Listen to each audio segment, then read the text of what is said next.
Los médicos ahora han reconocido que, mira, tengo que diversificar mi cartera. Los modelos de pago alternativos probablemente no florecerá en bastante tiempo. Hablamos de estos centros de excelencia, pero algunas fuerzas del mercado nos están alejando de eso. Simplemente no lo veo en la realidad. La práctica principal en el mundo es propiedad de Optum. Son el grupo médico número 1 del mundo. Ahora es más común en muchos lugares ver la podología dentro de una división vascular, porque lo similar atrae a lo similar. Hacer un centro de excelencia hospitalario es hacerle un flaco favor al paciente. El acceso a la atención médica y la facilidad para obtenerla son cruciales. Two vascular surgeons walk into a bar and come out with a podcast.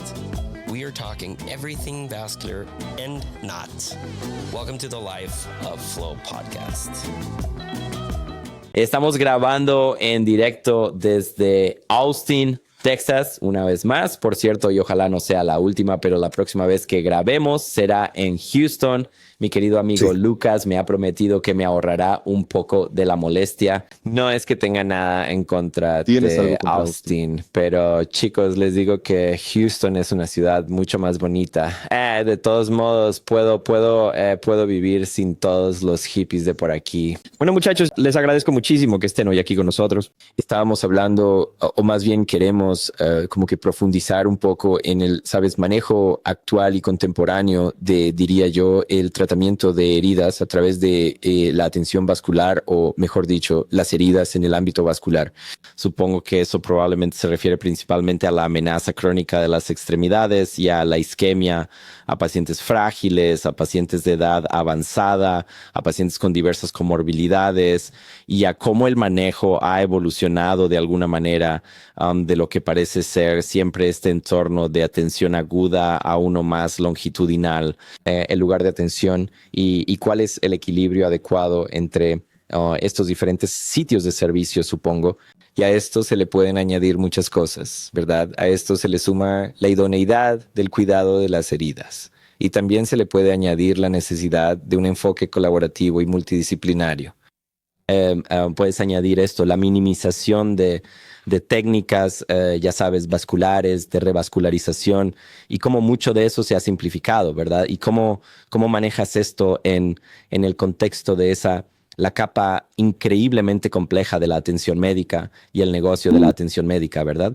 Porque al final del día, lo que sea que estés intentando lograr debe ser, en primer lugar y ante todo, mejor para el paciente y lo más adecuado para el paciente. Pero en segundo lugar, tiene que ser financieramente sostenible. Sí. Y entonces, ¿cómo logras equilibrar todas estas cosas con las complejidades, con los desafíos de este programa? Así que, Mark, quizás te invite a que te unas a la conversación aquí para empezar a hablar. Y tú lo has visto de primera mano, al igual que yo. Lucas, creo, es un poco más joven que nosotros, pero ¿cuáles son tus reflexiones, ya que te has desenvuelto a través de distintos modelos y sistemas aquí en los Estados Unidos? ¿Y dónde crees que nos encontramos? Así que lo daré en varios niveles. El primero es que aún existe el impulso tanto para la integración horizontal como vertical. Y si puedes mantener tu contacto y cuidado con el paciente mientras entra y sale del entorno agudo, creo que eso es importante. Y así, el cuidado de las heridas. Se encuentra en ese segmento horizontal porque es parte de tu atención aguda inmediata, pero también se encuentra en el segmento vertical porque es parte de tu atención postaguda.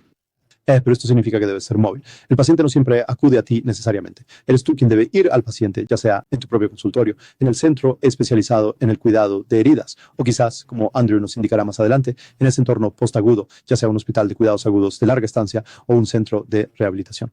Segundo, creo que tienes toda la razón en que se trata de elegir la terapia correcta para el paciente. Sabes, existen datos antiguos que sugieren que si estás haciendo algún tipo de terapia génica o algo para una herida crónica y no tienes otra opción de revascularización, hay un 50% de posibilidades de que puedas salvar la extremidad con un cuidado adecuado de la herida. Y nuestros propios datos también indicarían algo parecido para las úlceras del talón. Y creo que el cuidado de heridas se ha demostrado ahora que en presencia de un cirujano vascular, el número de procedimientos para lograr la cicatrización de heridas aumenta y también lo hace la velocidad de cicatrización. Pero lo que es más interesante y quizás más importante es que mejora el diagnóstico de lo que le ocurre al paciente que ha sido remitido directamente al centro de atención de heridas. y así los datos que se publicarán, creo que probablemente en BAM este año, demostrarán que es de suma importancia que la especialidad vascular se involucre en todos los niveles, desde la observación del paciente, su diagnóstico y su tratamiento. Y la belleza del cirujano de cuidados agudos en el entorno postagudo es que puedes traerlos de vuelta al entorno agudo para un procedimiento y luego devolverlos a ese entorno, porque los cirujanos vasculares están equipados de forma única para eso, porque podemos hacer un poco de medicina vascular, un poco de imagen vascular, podemos hacer un abordaje endovascular o podemos hacer un abordaje abierto. Y en el enfoque holístico, quizás decíamos ahora que podemos, nos detenemos ahí y simplemente continuamos con el cuidado de heridas, como señalaste, en una especie de medida de contención o paliativa para ayudar a ese paciente, ¿sabes? Es salvar vidas, salvar extremidades, pero también ofrecer una calidad de vida significativa.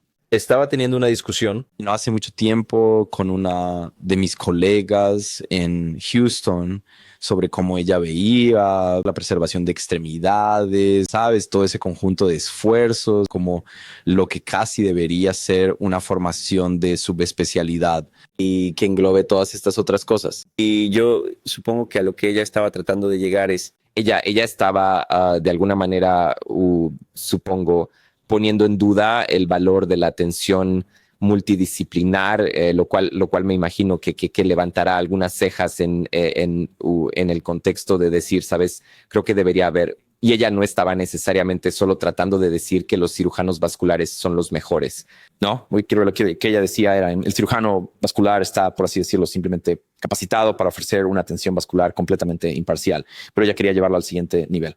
Ella sintió la necesidad de quizás añadir un par de años de formación para realizar un cuidado de pies adecuado, para hacer intervenciones quirúrgicas podales apropiadas, para realizar el alargamiento del tendón de Aquiles y para hacer transferencias tendinosas y para hacer todas estas otras cosas, injertos de piel y quizás micro colgajos o incluso colgajos libres, sea lo que sea que eso implicara, debería ser este único cirujano el que tenga la capacidad de seguir a ese paciente a través de todas las complejidades que puedan surgir, desde una simple angioplastia con balón hasta quizás una pomada para la herida, o tal vez decidir basándose en la resonancia magnética si deben ser 6 semanas de antibióticos para luego de hecho llegar hasta un bypass distal con quizás un colgajo.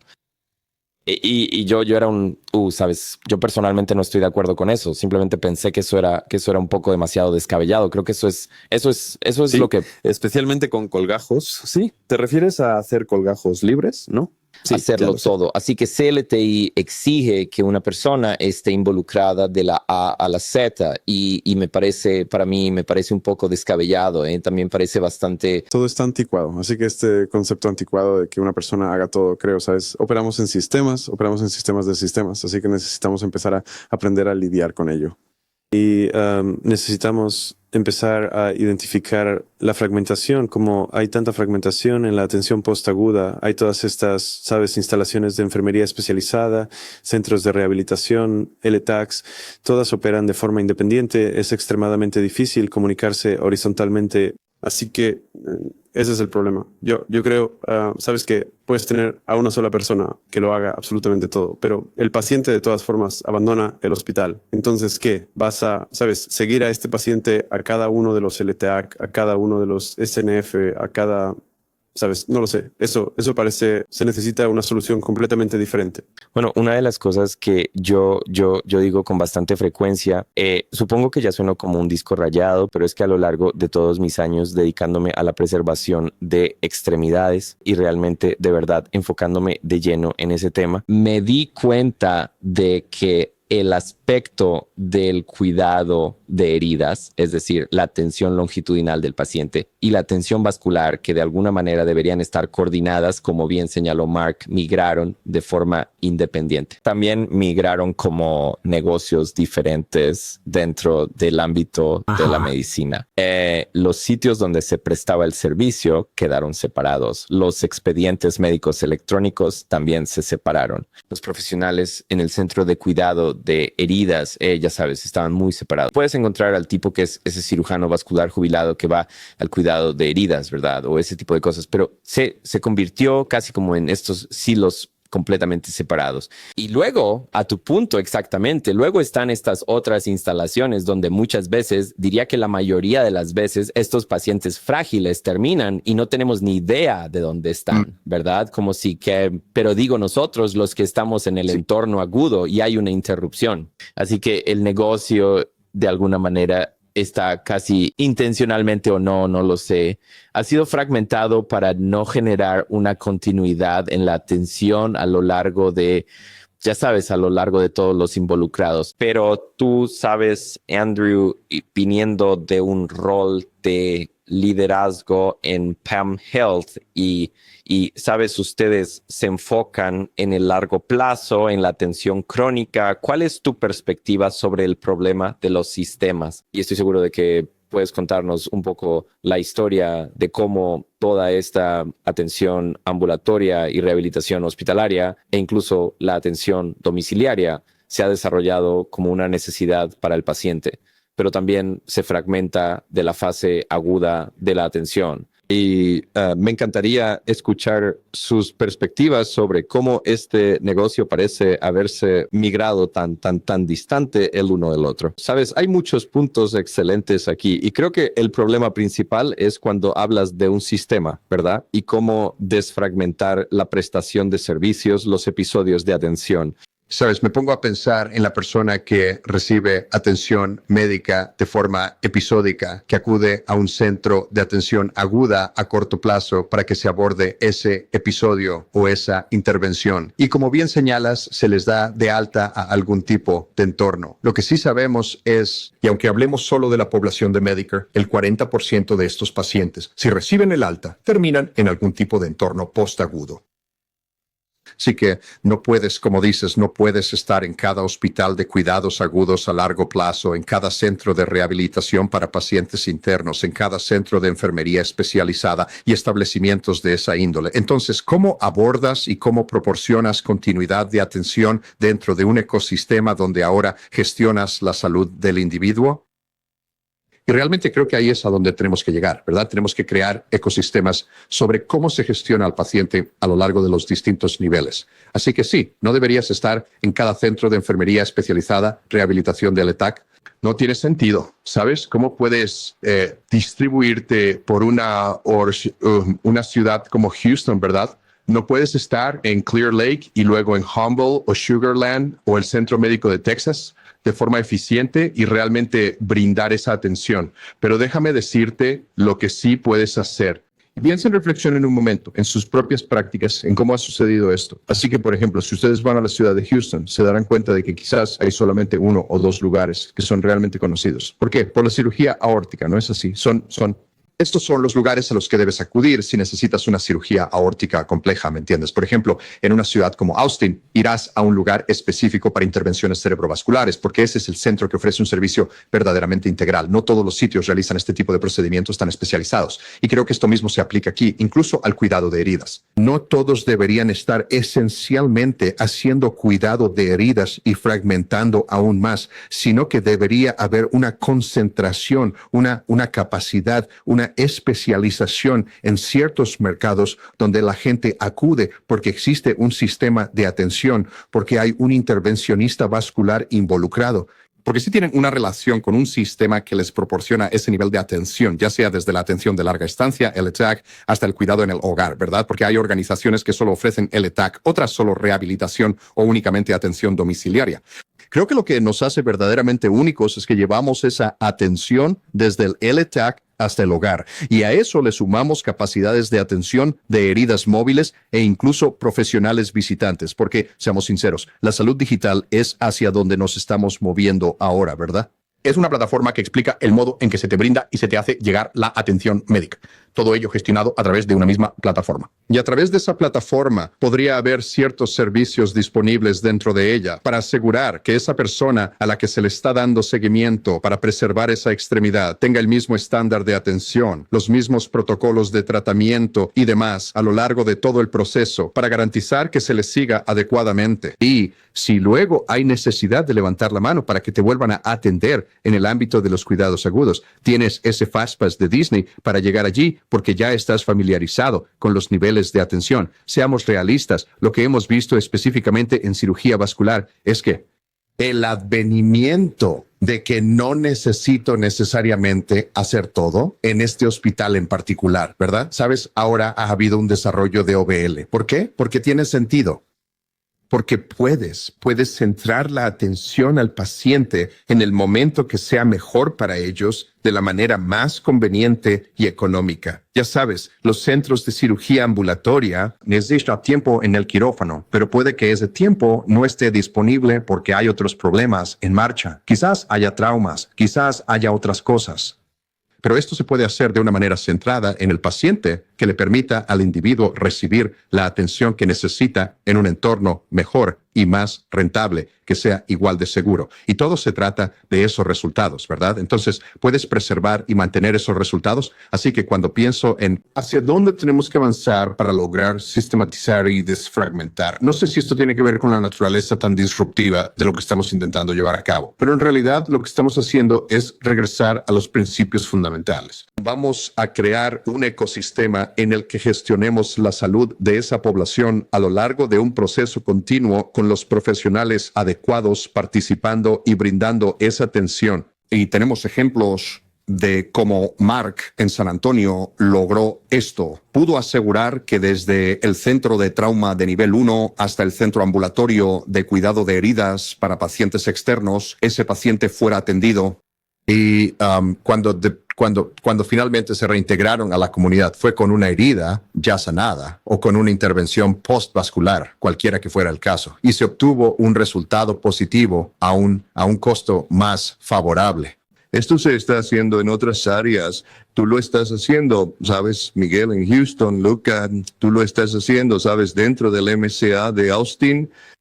Pero ¿cómo hacemos esto como un estándar de práctica y reconociendo que no todos deberían hacerlo porque quizás no sean tan eficientes, quizás no sean tan capaces de trabajar dentro de estas continuidades de los sistemas de atención? ¿Cómo hacemos eso? ¿Cómo lo institucionalizamos de una manera que tenga sentido? Y creo que ese es nuestro desafío, ¿verdad?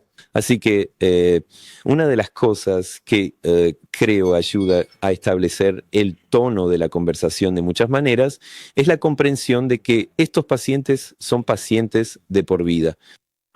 Y esto ha sido algo bastante interesante, ¿sabes? Ahora que me encuentro en la comunidad operando bajo este modelo privado e independiente. He tenido muchísimas conversaciones, ¿sabes? Tanto con grupos financieros como con grupos de capital privado por una variedad de razones. Y algunos de ellos provienen, ¿sabes? Por ejemplo, de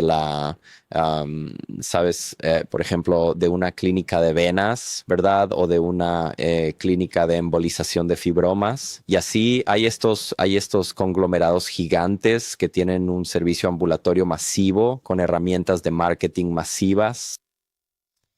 Y cuando nos sentamos a conversar, porque les intriga mucho este asunto, se desaniman no es que se desanimen, pero diría que no llegan a comprender del todo el valor de mantener a estos pacientes en el mismo lugar, ¿de acuerdo?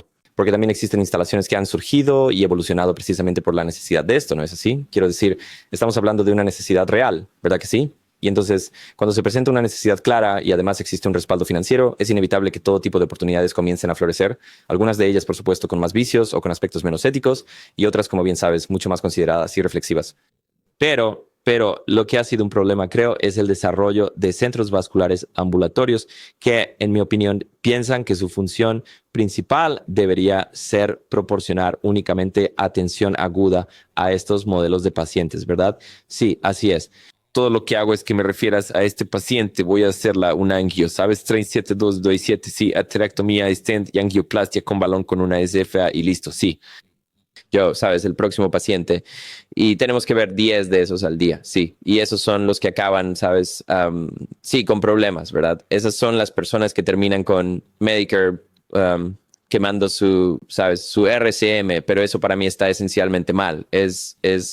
No estoy pensando necesariamente que esto provenga de un lugar equivocado o que todos vayan que haya una malicia inherente en cada persona que tiene un OBL, pero creo que es una visión muy limitada pensar que el OBL es simplemente un centro para la atención ambulatoria aguda de intervenciones vasculares, porque eso elimina por completo la idea del cuidado y seguimiento longitudinal de estos pacientes. Pero lo que yo pienso, lo que me parece es que nosotros de alguna manera intentamos nadar contra la corriente y en mi opinión todo se trata fundamentalmente de los incentivos. Entonces, la gran pregunta es, ¿cómo hacemos? Porque en este preciso momento, los incentivos que tenemos establecidos están diseñados para que precisamente eso suceda. Y yo realmente creo que los humanos simplemente operan por incentivos. Entonces, ¿cómo ideamos los incentivos correctos para brindar una buena atención, para brindar atención longitudinal, no solo una buena atención?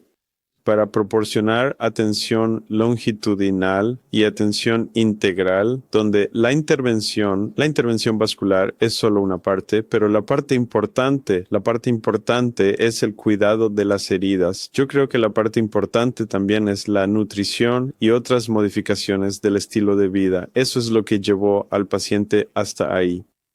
Nos olvidamos de lo que llevó al paciente hasta ahí, y lo que llevó al paciente hasta ahí es lo que hacen, cómo mueven sus cuerpos, cómo se desenvuelven en el mundo, lo que comen y en cierta medida su genética.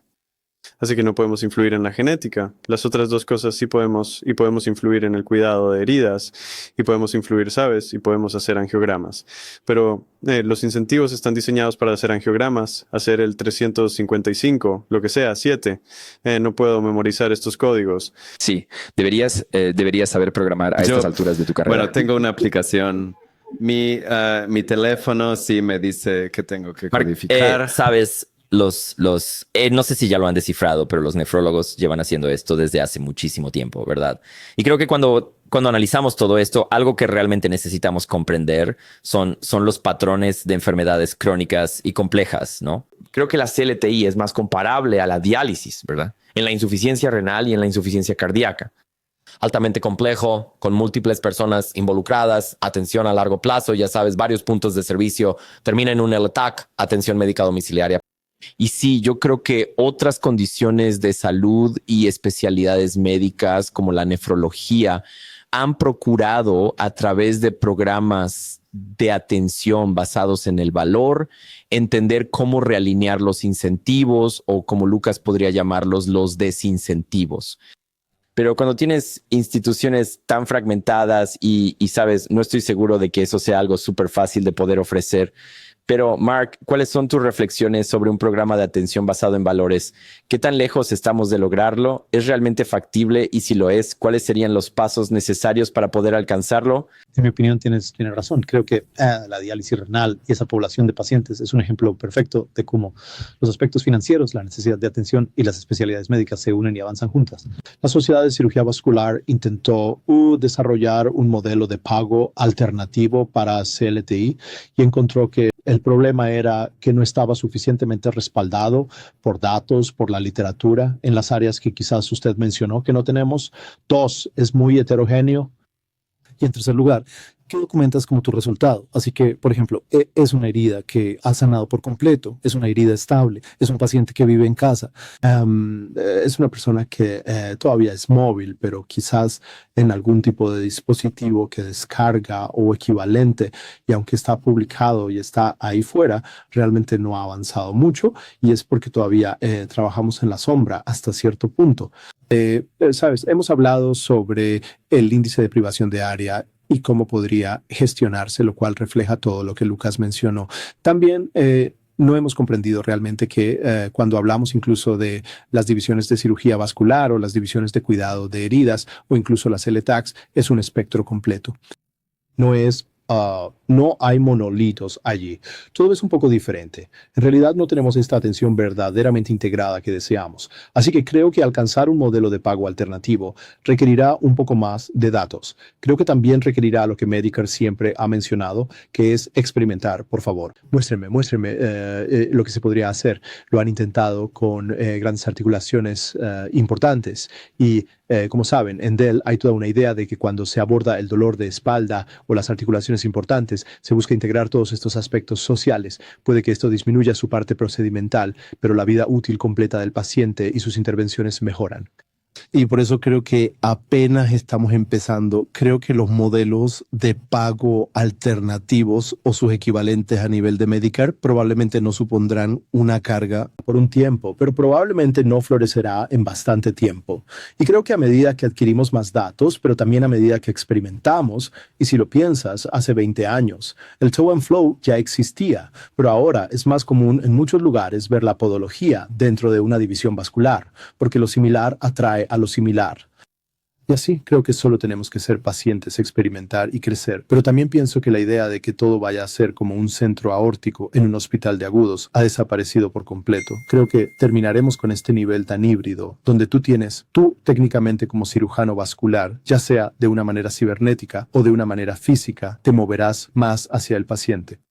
Y si hablamos de estos centros de atención integral y uno tiene la idea de que es, ya sabes, un hospital más grande que tiene, ya sabes, que donde todo se canaliza.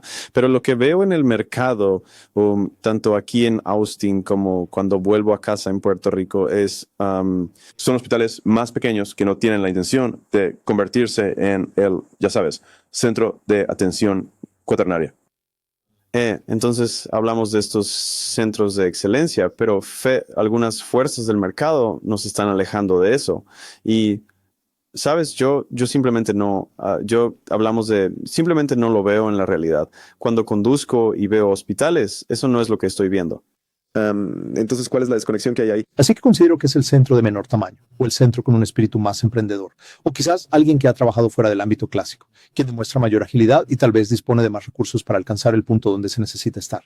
Y precisamente esa capacidad de ser ágil en el mercado es lo que resulta crucial.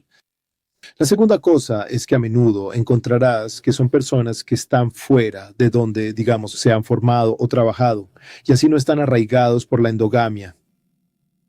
Se están trasladando a un lugar que es más ágil. Creo que eso es súper importante. El único problema en vascular es que la fertilización cruzada por parte del profesorado o los residentes que se mueven entre divisiones es muy baja. Y entonces no lo hacemos, realmente lo hacemos y eso crea un grado de rigidez en lugar de agilidad. Siempre lo hemos hecho así que esta es la forma en que lo vamos a hacer, ¿verdad? Y creo que eso es un problema significativo.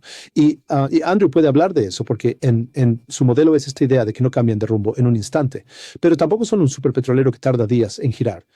Ellos vigilan el mercado y creo que es muy importante que aprendamos de otras personas cómo hacen estas cosas. Sí, y ustedes saben, creo que a lo que ustedes se refieren, Mark y Lucas, es que, saben, cuando uno ve y lo pienso piénsenlo en términos de cómo funciona un ensayo clínico, ¿verdad? Muy controlado, esto, aquello y lo otro. Entonces el medicamento sale al mercado. Luego de la postcomercialización, miran la fase 4. Mira, hay esta indicación porque hemos estado aprendiendo a través de indicaciones fuera de etiqueta que tiene otra utilidad. Bueno, lo mismo, ¿sabes? Piensas en cirugía vascular, cirugía podiátrica, cosas de esa naturaleza. Es que, ¿sabes? Creo que hasta cierto... Sabes, antes Miguel mencionó sobre, sabes, lo vascular, quizás es el cirujano vascular jubilado que va al centro de heridas. Creo que había una noción de que probablemente eso era lo que pasaba. Así que creo que los médicos ahora han reconocido que, mira, tengo que diversificar mi cartera porque, como bien señaló Miguel, estoy gestionando esta vida completamente ahora. ¿No es así? Hasta cierto punto soy el director que se asegura de que sean cuales sean sus necesidades porque van a ser multidisciplinares, habrá implicación renal, implicación cardiológica, endocrinología, ¿verdad? Dietética, desde el lado de la nutrición. Hay que conseguir proteínas para curar estas heridas, pero alguien tiene que asumir la responsabilidad para decir, ¿sabes qué? Por esta alteración en la integridad de tu piel que llega hasta el hueso, ¿quién se va a encargar de eso? Las enfermedades infecciosas evolucionan y todo lo demás, pero alguien aún tiene que asumir la responsabilidad. Y creo que a medida que las prácticas evolucionan desde una mentalidad más emprendedora, es que, sabes, soy mejor si gestiono al paciente durante toda su vida, en contraste con el lado puramente transaccional, ¿verdad? Ese que dice, voy a estar en el hospital, voy a estar en la sala de intervenciones, voy a realizar una cantidad X de procedimientos y luego simplemente me retiro. De eso tendré una indicación quirúrgica para ir y hacer un procedimiento abierto. Bueno, si mantienes una población, todas esas cosas ocurrirán, pero ocurrirán peor. El momento en que ocurren, y vas a asegurarte de que obtengas el resultado que necesitas, porque tú ahora has identificado que el momento es el apropiado para que esto suceda, ¿verdad? Y creo que ahí es donde tenemos que llegar, porque, sabes, esa capacidad de adaptación se trata de crear durabilidad, no una simple transacción. Se trata de crear continuidad de vida. Y siempre vuelvo a este concepto de ecosistema. Estás creando un ecosistema. Esa es la disrupción. Eso es lo que estás viendo. Porque, ¿sabes? Lo que me viene a la mente es que la práctica principal en el mundo, el médico, la consulta médica es propiedad de Optum. 94,000 médicos empleados o más. Son el grupo médico número 1 del mundo. Y si lo piensas, ¿por qué lo desarrollaron? Son un pagador, un sistema de atención. Tienen, sabes, acceso a medicamentos, acceso a procedimientos, acceso a aprobaciones. Están intentando gestionar al paciente a lo largo de toda su vida. Y la forma en que lo hacen, ¿cuál es? Principalmente a través de la persuasión y la influencia, para empezar. Van a superponer algunos protocolos. Van a superponer cuando alguien reciba algo, pero ¿quién sabe eso? Es el médico que atiende a ese individuo, quien ha asumido esa responsabilidad y que le dice, estimado paciente, quiero que sepas que te estoy haciendo estas recomendaciones porque se basan en la mejor evidencia científica disponible. Y creo que ahí es donde estoy viendo la interrupción. Entonces, cuando empresas como Optum de este mundo creen que están construyendo su propio ecosistema al emplear médicos, creo que la pregunta clave será, ¿quién logrará ser el más ágil para asegurar que lo están haciendo y que realmente, de verdad, están aportando un valor genuino? Porque la noción de una atención basada en valor aún no se ha materializado por completo. El desafío que las organizaciones están enfrentando es precisamente cómo operar de manera efectiva dentro de ese modelo de pago y lograrlo con éxito. Y entonces uno se pregunta, ¿por qué tantas personas están optando por rescindir sus contratos en este momento? Porque están reconociendo que el programa Medicare desfavorecido BBC no es realmente lo que se les había prometido o lo que se esperaba que fuera, ¿verdad? Así que ya sabes, te hablan de Humana Gold, de esto, de aquello y de lo otro. Y la verdad es que todo suena de maravilla. Todo eso suena muy bien cuando voy al supermercado y me convencen para que me inscriba allí. Pues sí, pero claro, cuando realmente necesitas la prestación de servicios de salud, ¿puedes de verdad acceder a ella? ¿Puedes conseguirla? Y puedes hacerlo de forma ágil o te ves en la situación de tener que esperar varias semanas para conseguir aprobaciones para algo que sabes que es absolutamente necesario que se lleve a cabo. Y mientras tú estabas en esa espera, la condición de esa persona se deterioró. Y entonces se convierte en una situación de emergencia urgente que lo hagas de todas formas, porque es algo que debes hacer, pero el procedimiento resulta ser mucho más complejo ahora que el inicial. Así que, sabes, creo que hay muchísimas cosas que tenemos que llevar a cabo, pero todo comienza con nosotros asumiendo realmente lo que está a nuestro alcance hacer, porque al final de cuentas toda la atención médica es de carácter local. Así que lo que sucede en Austin, lo que sucede en Houston, lo que sucede en Puerto Rico o en Costa Rica o donde Mark se encuentra ahora mismo en San Francisco es algo único.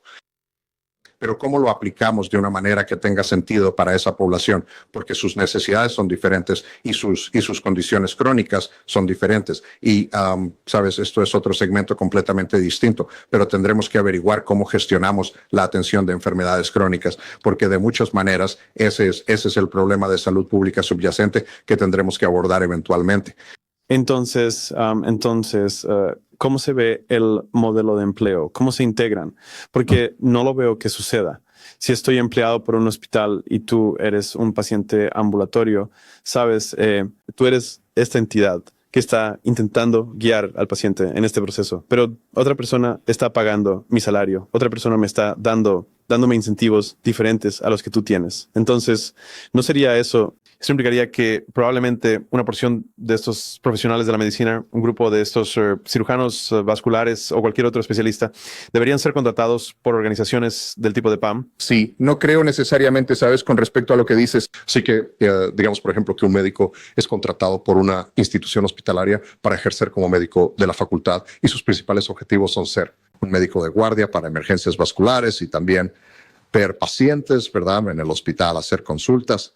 Creo que la forma en que abordamos a las organizaciones que piensan de forma innovadora, y no sé qué tan innovador es realmente, es Tenemos que crear oportunidades para que esa práctica se diversifique, porque sabes, lo que me pongo a pensar es que si alguien fuera empleado únicamente por el hospital, todo se centraría en pacientes hospitalizados. Pero ¿qué sucede cuando tu paciente recibe el alta? ¿Quién les hace el seguimiento de su atención? ¿Les estás haciendo el seguimiento en una consulta hospitalaria a la que regresan contigo?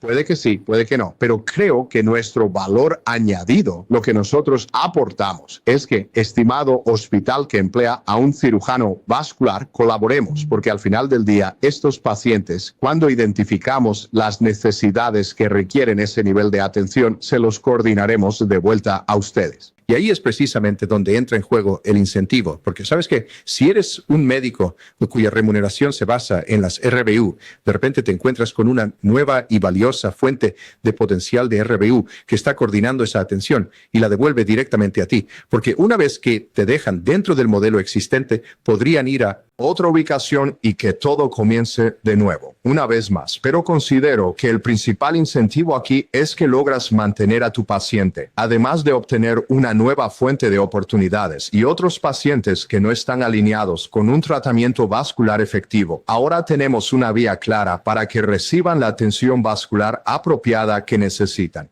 Y adivina qué, has aprovechado una nueva oportunidad y has logrado aumentar tu población de pacientes, porque a través de fuentes no afiliadas, eso va a resultar muy atractivo para el sistema de salud, porque adivina qué, ya no tienen que esperar a que lleguen a urgencias para atenderlos. Ahora les ofrecemos una vía para una atención coordinada que los involucra y creo que esto los ayuda. Ahora también pueden manejar sus resultados porque saben que alguien está gestionando su alta, porque todos sabemos que entre el día 0 y el día 30, si vuelven a tu sala de emergencias, ¿sabes qué? El pago ya se ha realizado. Ahora esto es un costo nuevo. Así que creo que ahí es donde entra el incentivo. El incentivo es que te voy a ayudar a manejar a tu paciente, me voy a asegurar de que no regresen y me voy a asegurar de levantar la mano con antelación para que puedas llevarlos a un entorno eficaz para atenderlos, sin la penalización. Así que también creo que ha habido un gran enfoque en fusiones y adquisiciones, pero también hay una especie de corriente subyacente de colaboraciones,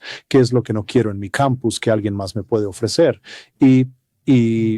En San Antonio se puede ver, se anunció públicamente el hospital universitario y PAN trabajan juntos porque no tienen lo que quieren en su campus.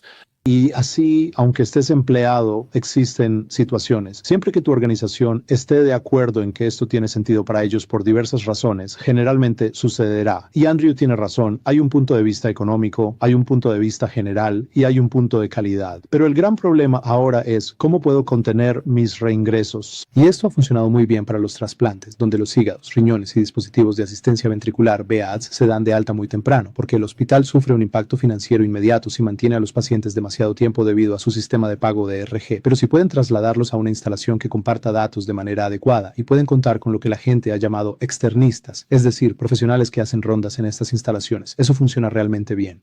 Y así de nuevo, esto es solo una disrupción diferente, pero no es en el verdadero sentido de fusiones y adquisiciones, es en esta colaboración, digamos, silenciosa o no tan silenciosa, donde la gente mira sus recursos y decide qué van a recortar y qué no. Hacer un centro de excelencia hospitalario es hacerle un flaco favor al paciente. Y digo esto porque, de nuevo, considero que el acceso a la atención médica, el acceso geográfico a la atención y la facilidad para obtenerla son cruciales. Algo tan simple como el estacionamiento, ¿sabes? Es imposible, no solo es imposible encontrar un lugar para estacionar en el centro médico de Houston, sino que además es muy caro venir hasta aquí. Y pensar que una plétora de mis pacientes podría tener que venir 3 veces a la semana o incluso todos los días a una instalación masiva que se autodenomina Centro de Excelencia. Para mí eso es simplemente absurdo, es completamente ridículo, carece de toda lógica. Y entonces, de acuerdo, saca al paciente del algoritmo y colócate tú en esa posición. Es horrible, al menos esta es mi propia experiencia en el último año, intentando ser el especialista en CLI en un gran centro con otros 6 cirujanos vasculares, todos ocupados intentando tratar embolias pulmonares o, sabes, la arteria hepática de un trasplante de hígado que falló o el VAD que se salió y el tubo está sangrando por todas partes. Confía en mí, tu gangrena del dedo del pie se habrá ido a las 9 de la noche. Sí, definitivamente. Y te están haciendo sentir como un cardo rodante todo el día, sí, y maltratado de todas las formas posibles que puedas imaginar. Y honestamente, sabes, me cabreo mucho, pero entiendo. Pero es que sencillamente no se encuentra en absoluto preparado. El sistema no está presente, no existe, no posee ninguna clase de relevancia. No es financieramente apropiado para los hospitales. Así que para todos los que están ahí fuera, que ya sabes, están poniendo todo este esfuerzo, y esto va para ti, Luke, porque sé que estás intentando. Una cosa es reorganizar un hospital para intentar dar una mejor atención a estos pacientes. Eso es una cosa. Intentar poner todos tus recursos en esta única canasta, buscando convertirla en el centro de excelencia para CLT, simplemente no es lógico. Creo que lo que más te convendría es, no estoy diciendo que necesiten, saben, dejar su trabajo e ir mañana y tratar de reconstruir esto desde cero. Pero lo que yo haría si estuviera en el gran sistema sería intentar que se dieran cuenta de que estos pacientes deberían tener una instalación de cuidado de heridas ambulatorio que tenga las capacidades de un centro de cirugía ambulatoria o las capacidades de un OBL.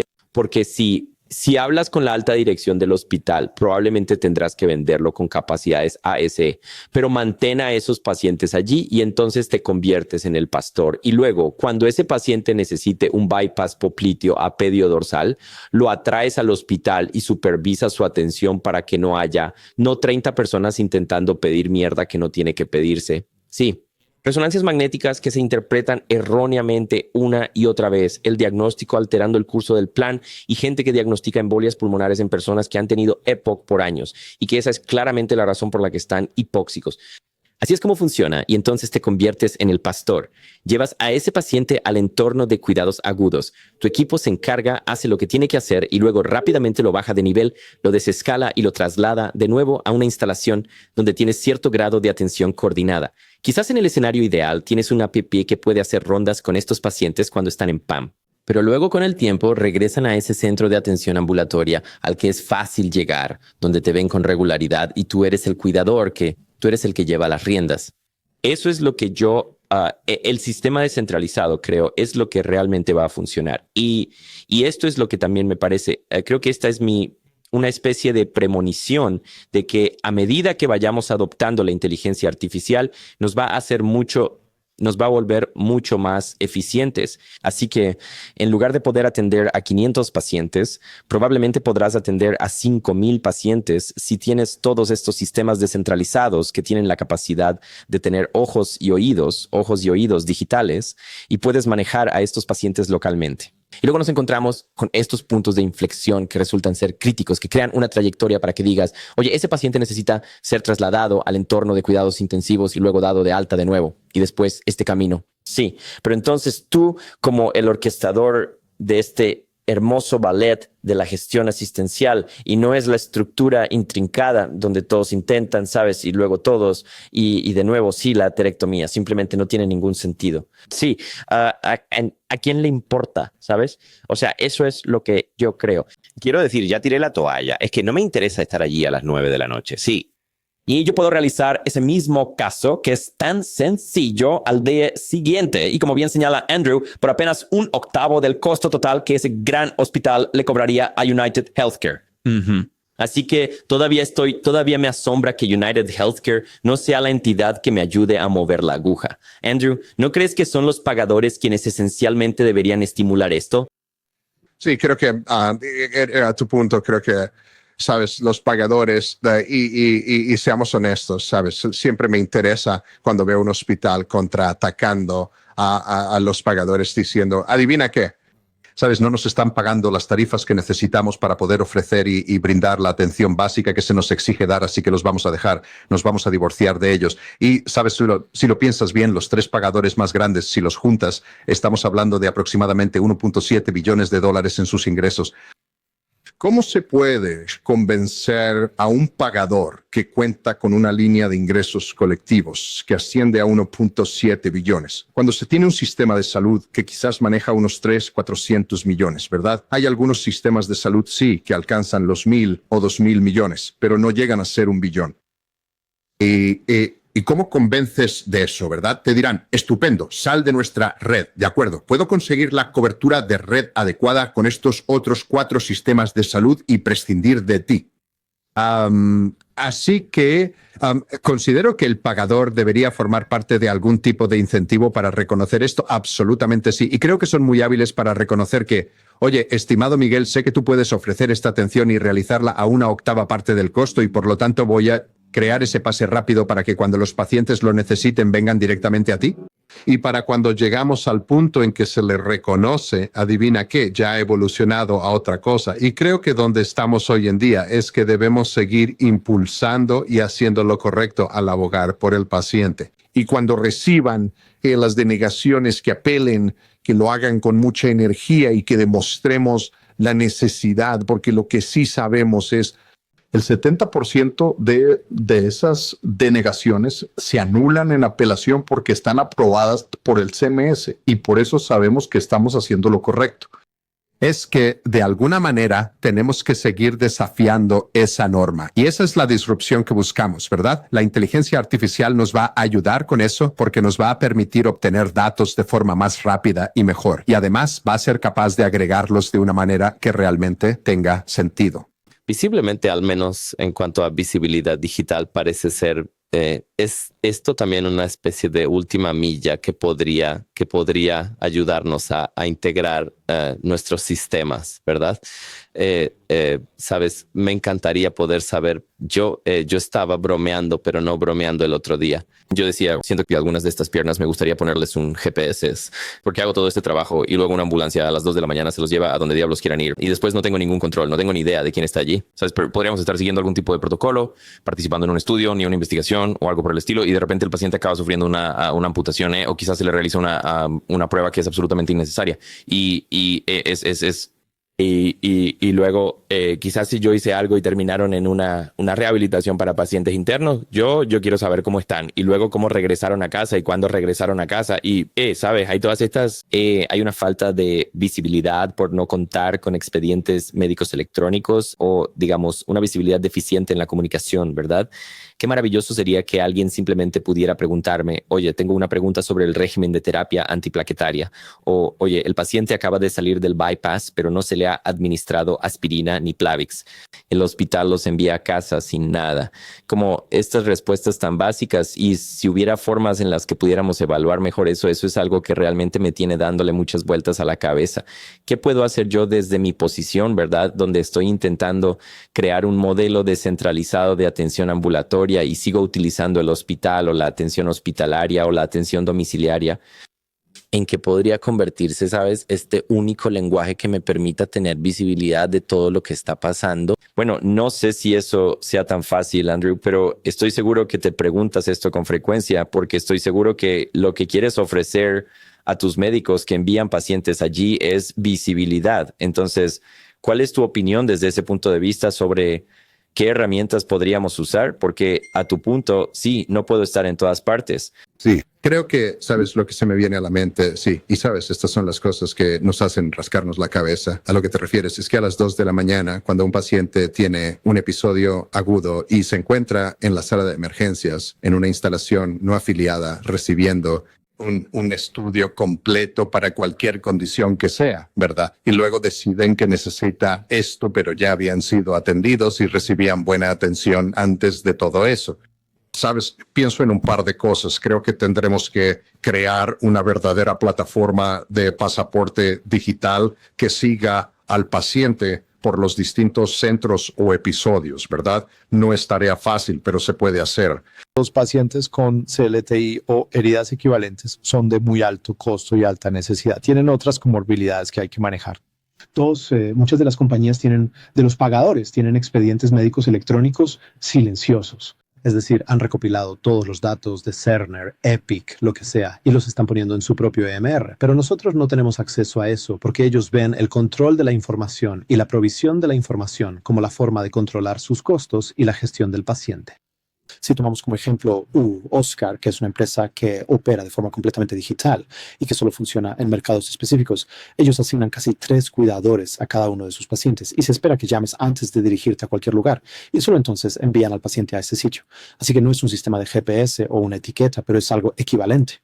y se aseguran de que si identifican a alguien que está disminuyendo en algún ámbito, en el ámbito que sea que estén siguiendo, lo lleven a ese paciente durante las horas del día y así tienen su estructura de gestión. Y luego, si hablamos de la portabilidad de la información de salud, los EMR están diseñados como una barrera de salida, no están diseñados como una barrera de entrada.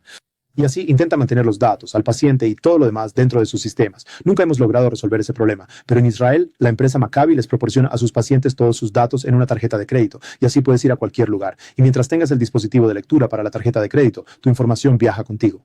Mark, ¿tú crees, ya que nos estamos acercando al final de esto, que podría haber financiación disponible para llevar a cabo algunos de estos proyectos piloto? Así que creo que hay 4 o 5 niveles donde se pueden obtener las subvenciones y el primero es PCORI, que es el instituto centrado en el paciente del NIH y sí quiere ver este tipo de nivel de atención.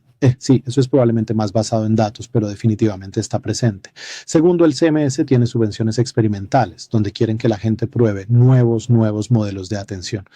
Creo que los pagadores, como se vio en el Centro Médico de Texas hace 10 años, donde si logras elevar tu calidad, ellos realmente te prestan atención. Y puede que no te den una subvención, pero te dan un pago preferencial que es diferente y no está relacionado con los clásicos APM o cualquier otra cosa. Estás en un nivel diferente porque ofreces una mejor atención. Así que Memorial Hermann durante 10 años fue superior a los otros actores en el centro médico por eso. Y luego creo que uno podría fijarse en la clínica SAFS en San Antonio, que es de Lisa Ochoa, donde gran parte de sus fondos para la navegación de atención basada en la población en realidad proviene de la ciudad. Porque la ciudad ha identificado que gestionar a su población, lo cual es una alta necesidad para ellos, ya sea para su sistema de salud o para otros equivalentes dentro de su sistema, hace que valga la pena que donen ahora. Esas subvenciones quizás dependen de la política de la ciudad hasta cierto punto, pero las ciudades están interesadas en gestionar sus poblaciones y quizás tienen más subvenciones de las que te darías cuenta. Es como lo planteas lo que llega. Y luego la última parte, que es popular pero difícil, es la filantropía. Y así es encontrar a esa persona o a varios grupos que creen que este es el camino a seguir. Y se trata de, ¿sabes?, atender al paciente de forma integral en lugar de solo el dedo gordo. Y eso es lo que estás describiendo, que es un enfoque holístico que para un paciente de alto costo y grandes necesidades es sumamente importante. Bueno, señores, pedimos 1 hora y creo que la hemos consumido. Esperamos que esto atraiga a mucha más gente a descubrirlo. Así que les agradezco a ambos por estar aquí este domingo, esta super mañana de domingo. Muchísimas gracias por ello y espero que podamos contar con su presencia en otro programa en algún momento en el futuro, chicos. Muchas gracias.